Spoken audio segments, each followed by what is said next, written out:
വിശുദ്ധ യോഹന്നാന്റെ സുവിശേഷം 6-ാം അധ്യായം 60 മുതലുള്ള തിരുവചനങ്ങൾ ഇപ്രകാരം പറയുന്നു. ഇത് കേട്ട് അവൻ്റെ ശിഷ്യന്മാരിൽ പലരും പറഞ്ഞു, ഈ വചനം കഠിനമാണ്, ഇത് ശ്രവിക്കാൻ ആർക്ക് കഴിയും? അപ്പോൾ ഈശോ തൻ്റെ ശിഷ്യന്മാരോട് ചോദിക്കുകയാണ്. 12 പേരോടുമായി അവൻ ചോദിച്ചു, നിങ്ങളും പോകാൻ ആഗ്രഹിക്കുന്നുവോ? ശിമയോൻ പത്രോസ് മറുപടി പറഞ്ഞു, കർത്താവേ, ഞങ്ങൾ ആരുടെ അടുത്തേക്ക് പോകും? നിത്യജീവൻ്റെ വചനങ്ങൾ നിന്റെ പക്കലുണ്ട്. നീയാണ് ദൈവത്തിൻ്റെ പരിശുദ്ധനെന്ന് ഞങ്ങൾ വിശ്വസിക്കുകയും അറിയുകയും ചെയ്തിരിക്കുന്നു.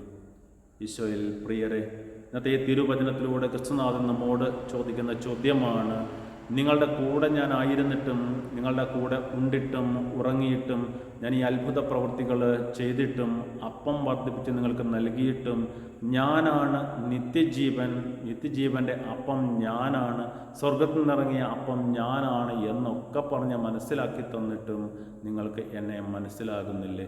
ഞാൻ പറയുന്നത് ഗ്രഹിക്കുവാനായിട്ട് നിങ്ങൾക്ക് സാധിക്കുന്നില്ലേ? അപ്പോഴാണ് ഇന്ന് നാം വായിച്ചു കേട്ട ആദ്യത്തെ വചനഭാഗം, അല്ലെങ്കിൽ ആ ശിഷ്യന്മാർ പറഞ്ഞത്, നിന്നെ കേൾക്കുവാൻ അല്ലെങ്കിൽ ഗ്രഹിക്കുവാനായിട്ട് നമുക്ക് സാധിക്കുന്നില്ല, നീ പറയുന്നത് മനസ്സിലാക്കുവാനായിട്ട് ഞങ്ങൾക്ക് സാധിക്കുന്നില്ല എന്ന് പറഞ്ഞുകൊണ്ട് അവരവരുടെ വഴിക്ക് പോവുകയാണ്. അപ്പോൾ ഈശോ തൻ്റെ 12 ശിഷ്യന്മാരോടുമായിട്ട് ചോദിച്ച ചോദ്യമാണ്, നിങ്ങളും പോകുവാനായിട്ട് ആഗ്രഹിക്കുന്നുവോ?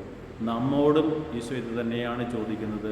നിങ്ങളുടെ കൂടെയായിരുന്നിട്ട്, നിങ്ങൾക്ക് ആവശ്യമുള്ളതെല്ലാം നൽകിയിട്ട്, അനുഗ്രഹങ്ങൾ, കൃപകൾ, വരങ്ങളൊക്കെ ഞാൻ നൽകിയിട്ട്, ആ കൃപകളിലും വരങ്ങളിലും ജീവിക്കുവാനായിട്ട് നിങ്ങൾക്ക് സാധിക്കുന്നില്ലേ? വചനം ജീവിക്കുവാൻ, വചനം ഗ്രഹിക്കുവാൻ, വചനം പ്രഘോഷിക്കുവാനായിട്ട് നിങ്ങൾക്ക് സാധിക്കുന്നില്ലേ എന്ന് കർത്താവ് നമ്മോട് ചോദിക്കുകയാണ്. അപ്പോൾ ശിമയോൻ പത്രോസ് പറയുകയാണ്, ഞങ്ങൾ മനസ്സിലാക്കുന്നു അങ്ങാണ് നിത്യജീവൻ, അങ്ങയുടെ പക്കൽ നിത്യജീവൻ്റെ വചസ്സുകളുണ്ട്, ഞങ്ങൾ എങ്ങോട്ട് പോകും? അങ്ങിൽ തന്നെ ഞങ്ങൾ ശരണം പ്രാപിക്കുന്നുവെന്ന് പത്രോസ് പറയുകയാണ്. നമ്മോടും ഈശോ ചോദിക്കുന്ന ചോദ്യത്തിന് ഇതുപോലെ ഉത്തരം പറയുവാനായിട്ട് നമുക്ക് സാധിക്കുന്നുണ്ട്. പലപ്പോഴും നാമും പലരുടെയും കൂടെയാണ്, പലർക്കും നാം പല കാര്യങ്ങളും ചെയ്തു കൊടുക്കുന്നു, പലർക്കും പല കാര്യങ്ങളും മനസ്സിലാക്കി കൊടുക്കുന്നു. എല്ലാം ചെയ്തിട്ടും അവസാനം നമ്മെ മനസ്സിലാക്കാത്തവരായിരിക്കാം പലരും.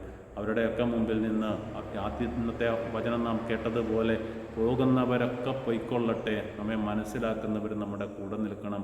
അവരെ കർത്താവിലേക്ക് അടുപ്പിക്കുവാനായിട്ട് നമുക്ക് ശ്രമിക്കാം. അതോടൊപ്പം നമ്മിൽ നിന്ന് അകന്നു പോകുന്നവരെ അവർക്ക് വേണ്ടിയും പ്രാർത്ഥിക്കാം.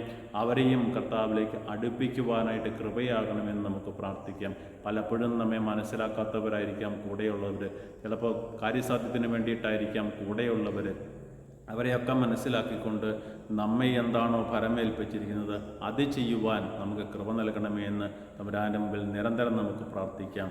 ദൈവം അനുഗ്രഹിക്കട്ടെ.